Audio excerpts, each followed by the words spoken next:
Okay, I'm going to call the 14th meeting of the Corporate Services Committee to order. I'm going to start by reading a statement. The City of London is committed to making every effort to provide alternative formats and communication supports for council, standing and advisory committee meetings and information upon request. To make a request for any city service, please contact accessibility@london.ca or 519-661-2489, extension 2425. I will look for any disclosures of pecuniary interest. Seeing none, we have 8 consent items on the regular agenda. There is no added agenda. No one has asked me to do any of them separately, so I'll look to committee to see if you'd like to deal with any of them separately, knowing that you can make comments on them all together. Councillor Van Meerbergen. Thank you, Chair. I have to pull 2.1 for comment. Okay, but we can just pull it for now, and we make the comments when we actually deal with it, if you like. So if we could pull 2.1 and, in my case, 2.6 as well. Okay, 2.1 and 2.6. Anyone else want things dealt with separately? Okay, what we're going to do first then is we're going to look for a motion for 2.2, 2.3, 2.4, 2.5, 2.7, and I'm going to deal with 2.8 separately. So just 2, 3, 4, 5, and 7 all together. Councillor Hillier is willing to move that. Councillor Keabaga is willing to second. Discussion on those from committee. From Councillor Lewis, go ahead. Councillor Van Meerbergen, we need your mic. Sorry. Thank you, Mr. Chair. And thank you, Councillor Van Meerbergen, for yielding the mic there. I just wanted to comment on 2.5, the municipal accommodation tax. Colleagues know that this is one I've been talking about fairly regularly as applications have come forward. I'm very supportive of what's in this report, the staff recommendation, and I can tell you that I actually had the opportunity to talk to members of the Tourism London Board yesterday about this, and they think that this is heading in the right direction as well. So positive support for this all around. I think that this is heading in the right direction with the MAT. So I just want to thank staff for their work on this.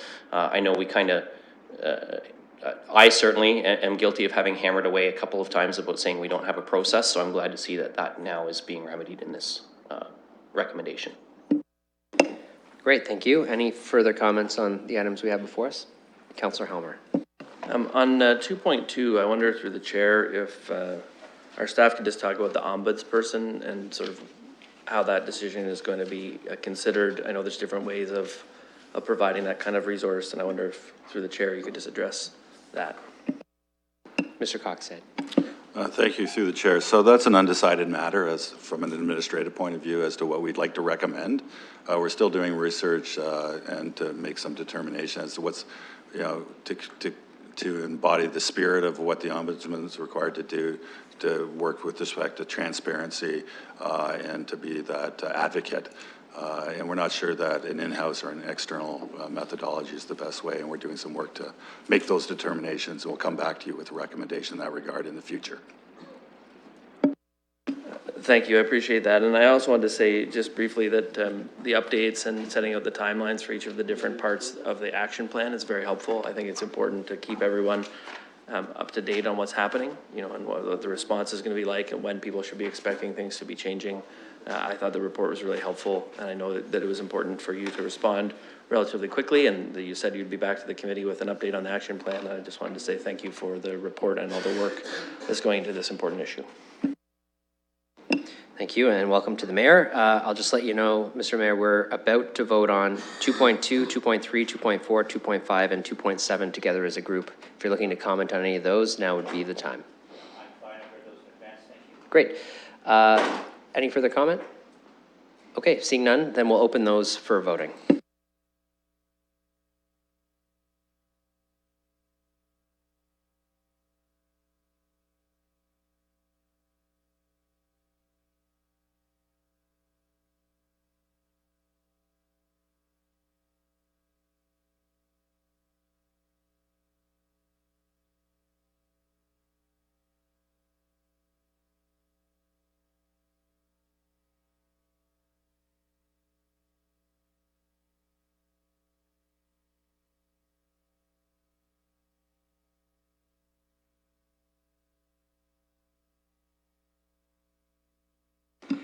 Vote yes. Closing the vote, the motion's passed 6-0. I'll put, so we'll deal with 2.1, which is the first of the consent items pulled. That is an update on the workplace diversity and inclusion plan. And Councillor Van Meerbergen, you wanted that pulled separately. I don't know if you want to comment or just vote on it separately. It's a report to be received for information. Thank you, Chair. Maybe just a brief comment. Did this, I guess this report came about 6 months ago, first time I've seen it in this council. I really do think, I haven't seen in this report any tieback or connection to the merit principle. And I really do think, I know we've heard it verbally that that is the policy, is merit, but when we get these reports and other various documents, I think it's important that somewhere it tie back to merit, like the merit principle. And I think if that doesn't happen, then you run the real risk of a slow, slippery slope towards a quota system, which I think most people certainly don't want to see. So for that reason, I'm not going to accept this report. Were you looking for a question from staff or just that statement? No, that's just. Okay, all right. I'll look for a mover and a seconder for this report then. Councillor Kaibaga, seconded by Deputy Mayor Helmer. Any other discussion? Mayor Holder. Thank you, Chair. It seems to me when this issue came up once before, the question that was posed to our Director of Human Resources, whether merit had any place to play in this, and I wonder through you if I could ask our Director of Human Resources just to respond to that, because I thought this was dealt with at one point before, but perhaps it bears repeating, if I may, through you, please. Mr. Coxhead. Thank you, through the chair.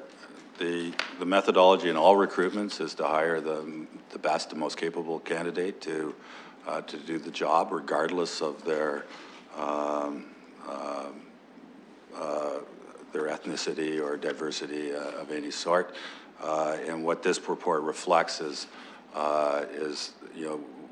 the outcome of those hiring decisions, what the demographic makeup of those folks that have been hired on merit look like as part of the organization. And what we're reporting on here as well is an indication as to our ongoing outreach to ensure that the candidate pool is rich with diverse candidates, so that we can look to ensure that we have opportunities for anyone that can do the job, that have an opportunity to get to it. Mayor, are you good? Thanks. I appreciate the clarification through you, Chair. That's what I thought I heard when this was discussed last time, and I appreciate the reiteration of the same point. Thank you. Great. Now I have two more speakers, though. I have Councillor Kaibaga and then Councillor Van Meerbergen. Thank you, Chair. I think it's just when we're circling back on the same thing that we've talked about before. And thank you, staff, for specifying again that this is a false narrative on merit, thinking that when we speak about merit, when we speak about diversity, we're not talking about merit. It's a false narrative that is out there, and I would hope that we don't circle back on that, because for the many people at the City of London who've been hired through this program of diversity and inclusion, it kind of is of an insult again to keep circling back that they don't merit to be here. And we have, as politicians, we have to be very careful when we say things like that publicly, and the way that different people can interpret that. And those are the comments that we heard when we had the same conversation the last time. And I really hope that we don't have to circle back on this very false narrative that diversity means that people don't merit to be here. Thank you. Councillor Van Meerbergen. Well, certainly there's nothing false, or there's certainly no insult given here. I mean, I think we can all have an adult debate, an informed debate, a frank debate. That's what this chamber's all about, debating ideas. We don't all have to have the same opinion, the same viewpoint. Mine happens to be a little different than what we've just heard. And I would suggest that there are many people in the city who would agree. And I'm very happy to hear the head of HR with his comments, but perhaps my point wasn't made properly. The problem is it's all verbal. My point is that we don't see it in the report. I haven't seen it in the last report. So we need it in print, that it circles back to merit. We can speak verbally and say, yes, it does go to merit, but why is it not in the report? That's simply my point. Okay, that exhausts our speakers list. This is moved and seconded. Is there any further discussion? Okay, seeing none, I'll open that for voting.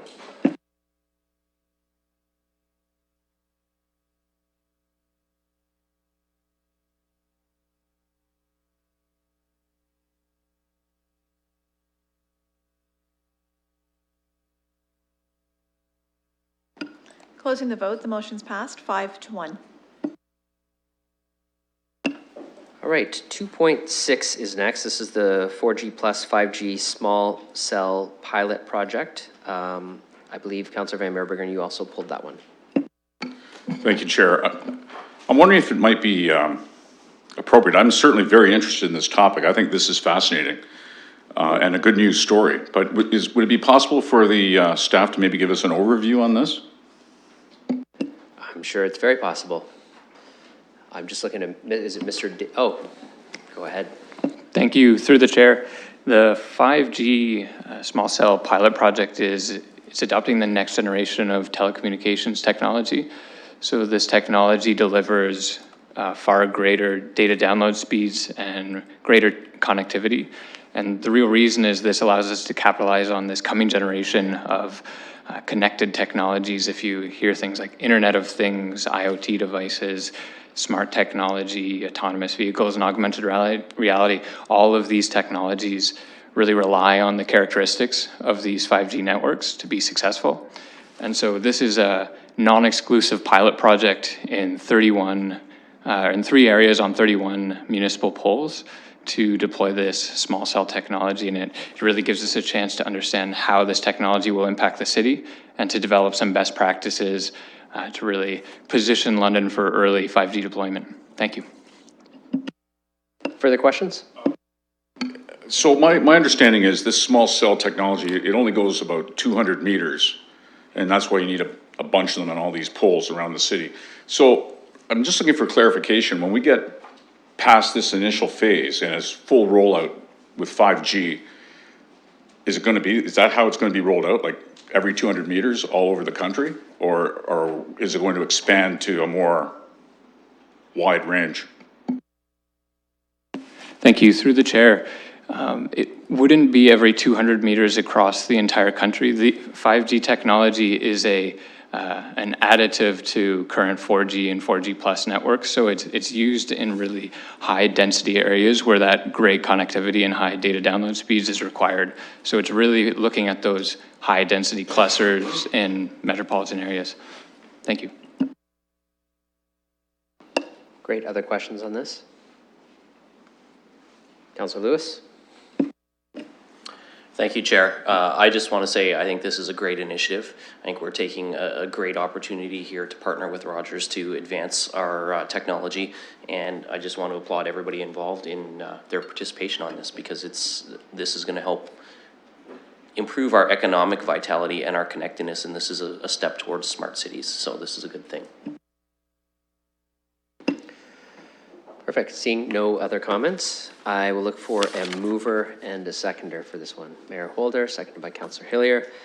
Any further discussion? No? I will open this for voting.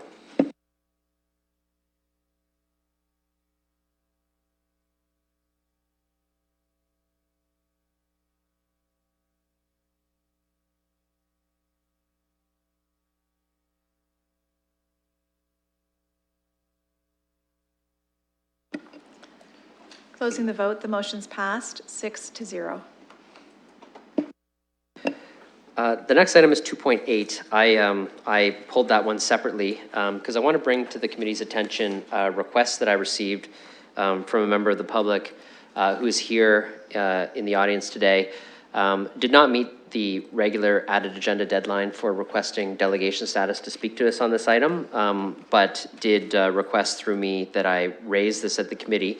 And so what I would like to do is raise this for committee's consideration, whether or not they would like to receive a short, less than 5-minute, although we'll give her up to 5 minutes, delegation from one of the property owners that would be impacted by the expropriation of land under 2.8. And committee can then, if you'd like to hear the delegation, I need someone to make a motion. I'd be happy to second it.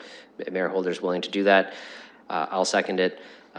We can have discussion on whether or not to hear the delegation and then vote on it. So, no discussion? Okay, so we got a mover and a seconder to grant delegation status to Nan Finlayson. Councillor Van Meerbergen. No, we're going to do it on, no, we've got a mover and a seconder. So if there's no discussion, I'm just going to put it on the screen for a vote. We'll do it formally. In the spirit of 5G technology, we'll do this digitally.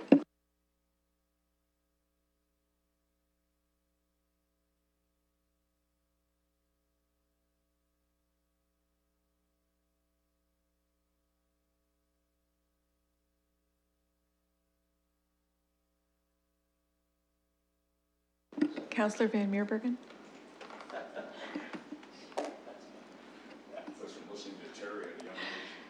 Closing the vote, the motion's passed 6-0. Okay, Nan, we're going to have you come up to the microphone that's right beside you. Matt will turn it on for you. Will you start a timer for me? We'll give you up to 5 minutes, but just please start by stating your name and your address. I know a number of us are familiar with it, but for the official record, and then you're welcome to make up to 5 minutes of comments, and I'll just give you a signal when you're finished. Thank you for allowing me to speak. I am not quite as prepared as I would wish to be, as I knew nothing about this meeting until the past weekend. I have regularly been kept in the dark throughout much of the process over almost 4 years. My name is Nan Finlayson, and for 30 years I have lived at 100 Stanley Street, Parcel 7, on the location map of Schedule A. I live in a lovely 125-year-old Priority 1 designated Heritage Queen Anne-style cottage, enclosed by a diverse garden sanctuary with mature trees absorbing high levels of carbon emissions, filtering water runoffs, and offering shade and coolness to reduce the heat from the surrounding sea of cement.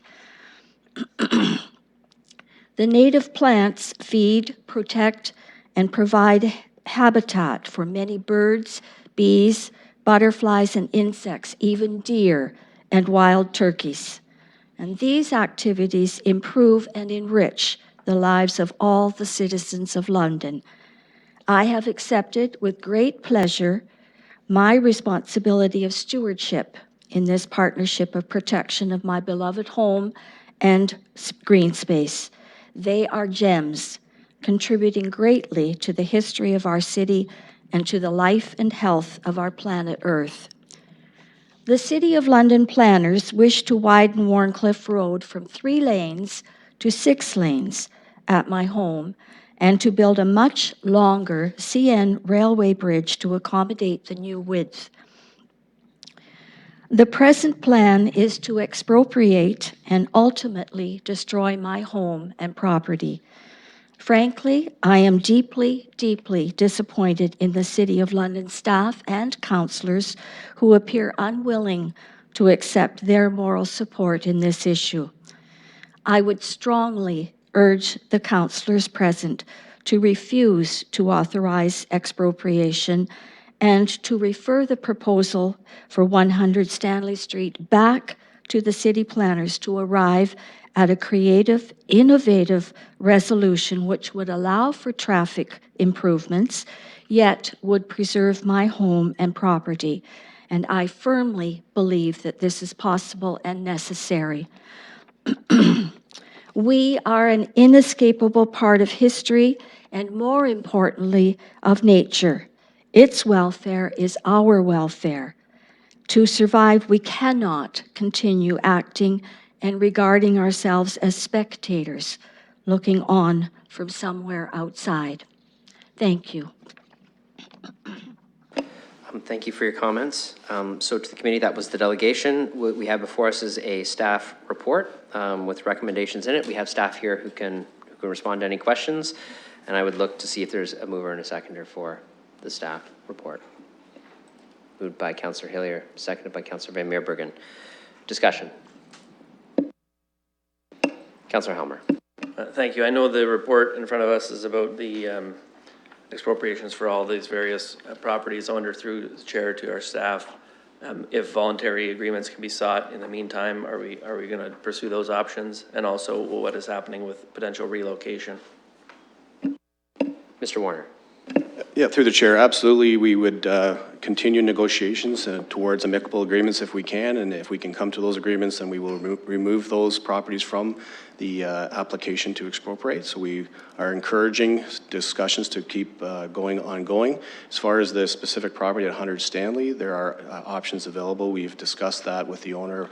We're still wishing to have further meetings to discuss those options, including the relocation of the home.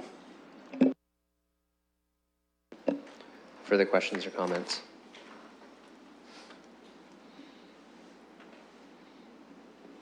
None? Okay, we can open that for voting then.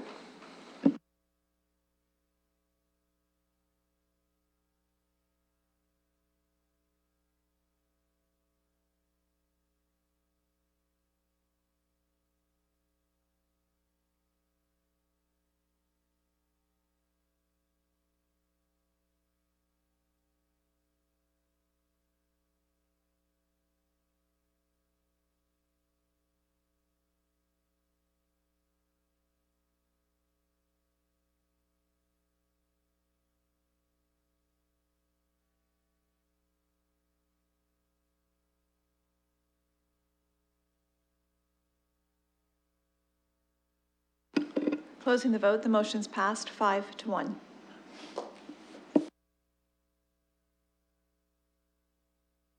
Okay, thank you.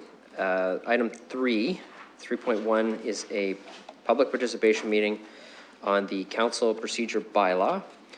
And let me just flip to my page. This is related to the changes that are attached to the report. So some changes about some definitions of meetings and speaking rights that previously had direction to be brought forward to this committee. So I would look for a motion to open the public participation meeting. Councillor Helmer, Councillor Hillier, we'll do that on the system.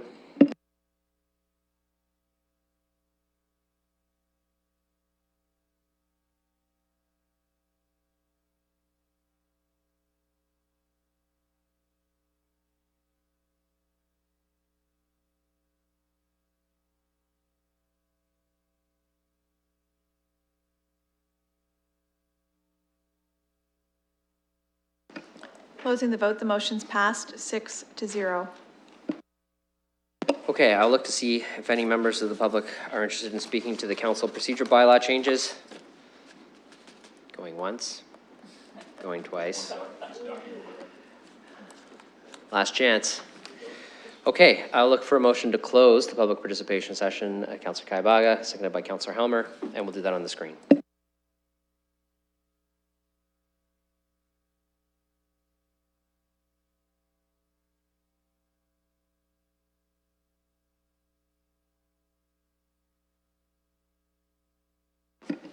Closing the vote, the motion's passed 6-0. And with the public participation part closed, I'd look for a mover and a seconder of the recommendation. Councillor Helmer, Councillor Hillier, any discussion? Councillor Helmer. Just briefly, I know I was never really a fan of the motion that Councillor Van Holst brought forward about changing the language around whether a member could speak if they're not a member of the committee. Turns out the change is fine, so just want to say I was wrong about that, and Councillor Van Holst was right.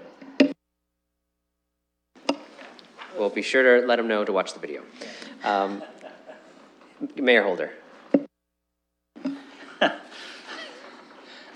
So in conjunction with Deputy Mayor Helmer's comments, what I find is that in my experience now in the several months in the chair, is that the more robust the participation is at committee level, including colleagues who are not members of the standing committee, the more helpful that is at at council meetings as well. And certainly never let me be the one to give a compliment to Councillor Van Holst when it was actually Councillor Helmer's compliment to give. But I will say that the more robust it is at committee, I find that a good thing. And I was one of those who frankly did not feel that anyone other than the standing committee members should be able to speak. Having said it, I think that's been, I would agree with the Deputy Mayor, very helpful and I think moves us forward in a positive way. Okay, just to update Councillor Van Holst, we're all complimenting you on the changes that you've suggested, which we're now considering. We've had the public participation meeting on the council procedure bylaw changes. So that's where we are. Councillor Lewis, and we're just in discussion. Thank you, Mr. Chair. I think just as a point of clarification, Councillor Helmer said he was wrong and Councillor Van Holst was right. I think Councillor Van Holst will enjoy watching the video on that later. But as somebody who's speaking here and I've spoken to 2 items on the agenda, not being a member of this committee today, and we had members who attended yesterday's Community and Protective Services who are not members of that committee to comment. I think it's very important. And yesterday's Community and Protective Services meeting went almost the full 4 hours. We almost had to recess so that planning could come to order and then recess so we could continue. Thankfully, we managed to finish just under the wire. But it was a robust discussion. And that work that was done at committee means when the agenda comes back to council for a report, a full discussion's already happened and hopefully it'll make our council process easier. So I really support these recommendations. I think this is a move in the right direction. It lets committee work happen at committee. Any further discussion? Okay, seeing none, we'll open that for voting.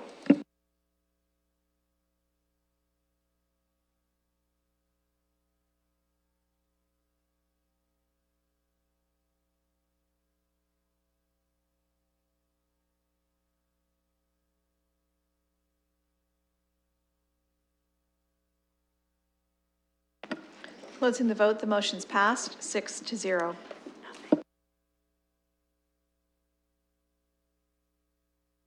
Okay, we have no items for direction. We have no deferred matters. Any additional business? Okay, seeing none from the committee, we have 4 confidential items. The reasons for going into camera are listed on the public agenda. I'd look for a motion to do that. Councillor Helmer, Councillor Van Meerbergen. We do that in the system, so any discussion, no. We'll open that for voting.